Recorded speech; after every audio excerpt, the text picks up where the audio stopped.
Inilah pintu masuk kawasan wisata Punceling Pas yang berlokasi di Alam Endah, Kecamatan Rancabali, Kabupaten Bandung, Jawa Barat. Kawasan wisata ini juga buka selama 24 jam dengan jarak tempuh dari kota Bandung menuju lokasi wisata sekitar 24 km.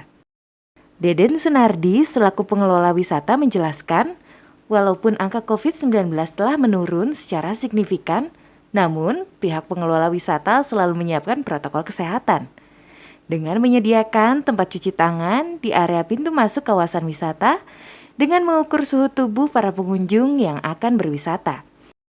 Kawasan wisata ini juga menyediakan tempat camping yang strategis dan kolam berenang pemandian air panas dengan harga tiket masuk yang murah dan terjangkau.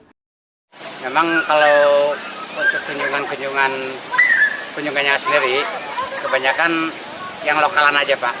Jadi yang lokalan itu seputaran antara Bandung, Soreang, Ciwidey. Ya, untuk pengunjungan luar itu kebanyakan cari yang lain atau alternatif itu yang ke laut atau ke yang ada waterboom. Sementara orientasi kita di sini yang Punceling itu khususnya yang camping. Jadi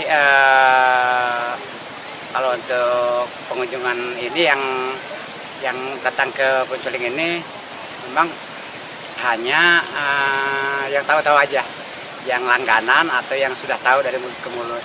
Gitu. Kita juga di sini kalau hari raya ya nggak sendiri kita, ada juga dari kantor kita dikawal juga, dari keamanan juga dari Polhutan. Jadi untuk menambahkan rasa aman ke pengunjung. Dari Kabupaten Bandung, Asep Teddy, Hades TV mengabarkan.